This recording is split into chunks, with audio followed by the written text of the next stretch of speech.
La bonne nouvelle de Jésus-Christ, Fils de Dieu, commence ici. Dans le livre du prophète Ésaïe, on lit « Moi, Dieu, je vais envoyer mon messager devant toi, pour préparer ton chemin. » Quelqu'un crie dans le désert « Préparez la route du Seigneur. Faites-lui des chemins bien droits. » Ainsi Jean-Baptiste vient dans le désert. Il lance cet appel « Faites-vous baptiser » pour montrer que vous voulez changer votre vie, et Dieu pardonnera vos péchés.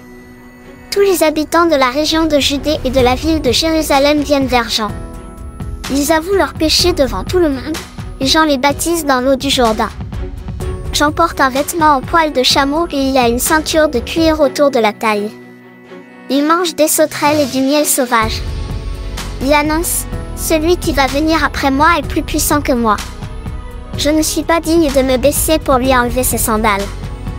Moi, je vous ai baptisé dans l'eau, mais lui, il vous baptisera dans l'Esprit Saint. » Alors Jésus arrive de Nazareth, village de Galilée. Jean le baptise dans le Jourdain. Au moment où Jésus sort de l'eau, il voit le ciel s'ouvrir. Et il voit l'Esprit Saint descendre sur lui comme une colombe. Une voix vient du ciel et lui dit « Tu es mon Fils très aimé. C'est toi que j'ai choisi avec joie. » Tout de suite après, l'Esprit Saint envoie Jésus dans le désert. Pendant 40 jours, il reste dans le désert et il est tenté par Satan.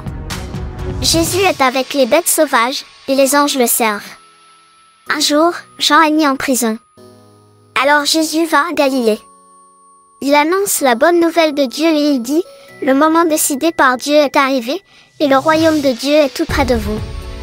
Changez votre vie et croyez à la bonne nouvelle. » Jésus marche le long du lac de Galilée. Il voit Simon et André, le frère de Simon. Ce sont des pêcheurs, et ils sont en train de jeter un filet dans le lac. Jésus leur dit « Venez avec moi, et je ferai de vous des pêcheurs d'hommes. » Aussitôt, ils laissent leur filet et ils suivent Jésus. En allant un peu plus loin, Jésus voit Jacques et Jean, deux frères. Ce sont les fils de Zébédée. Ils sont dans leur barque et réparent leur filet. Aussitôt Jésus les appelle. Ils laissent leur père Zébédée dans la barque avec les ouvriers, et ils s'en vont avec Jésus. Jésus et ses disciples arrivent à la ville de Capernaüm. Le jour du sabbat, Jésus entre dans la maison de prière et il se met à enseigner. Ceux qui l'entendent sont très étonnés par sa façon d'enseigner. En effet, il n'enseigne pas comme les maîtres de la loi, il le fait avec l'autorité que Dieu lui donne. Juste à ce moment, un homme qui a un esprit mauvais en lui entre dans la maison de prière. Il se met à crier « Jésus de Nazareth, qu'est-ce que tu nous veux? Est-ce que tu es venu pour notre malheur? Je sais bien qui tu es le Saint que Dieu a envoyé. » Jésus menace l'esprit mauvais en lui disant « Tais-toi et sors de cet homme. » L'esprit mauvais secoue l'homme avec force et sort de lui en poussant un grand cri. Tous sont très étonnés et ils se demandent entre eux « Qu'est-ce qui se passe? » Cet homme enseigne d'une façon nouvelle et avec assurance. Il commande même aux esprits mauvais, et ils lui obéissent.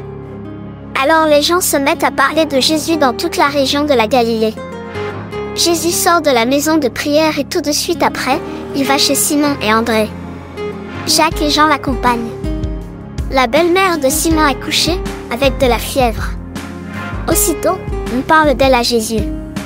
Jésus s'approche, il lui prend la main, il la fait lever et la fièvre la quitte. Ensuite, la belle-mère de Simon se met à les servir. Le soir, après le coucher du soleil, les gens ramènent à Jésus tous les malades et tous ceux qui ont des esprits mauvais. Tous les habitants de la ville sont rassemblés devant la porte de la maison. Jésus guérit toutes sortes de malades. Il chasse aussi beaucoup d'esprits mauvais et il ne les laisse pas parler, parce qu'ils savent qui est Jésus. Le matin suivant, pendant qu'il fait encore nuit, Jésus se lève et sort de la maison. Il va dans un endroit désert, et là, il se met à prier. Simon et ceux qui sont avec lui partent le chercher. Ils le trouvent et lui disent « Tout le monde te cherche. » Jésus leur répond « Allons ailleurs, dans les villages voisins. Là-bas aussi, je dois annoncer la bonne nouvelle. En effet, c'est pour cela que je suis venu. » Et Jésus va dans toute la Galilée. Il annonce la bonne nouvelle dans les maisons de prière et il chasse les esprits mauvais. Un lépreux s'approche de Jésus. Il se met à genoux devant lui et lui demande son aide en disant « Si tu le veux, tu peux me guérir ».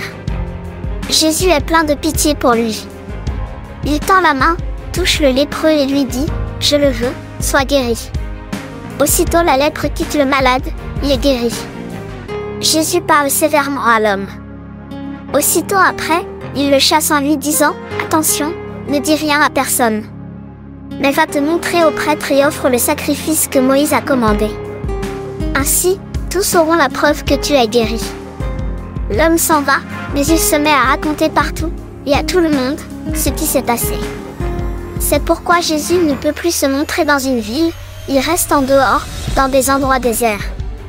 Et les gens viennent à lui de tous les côtés.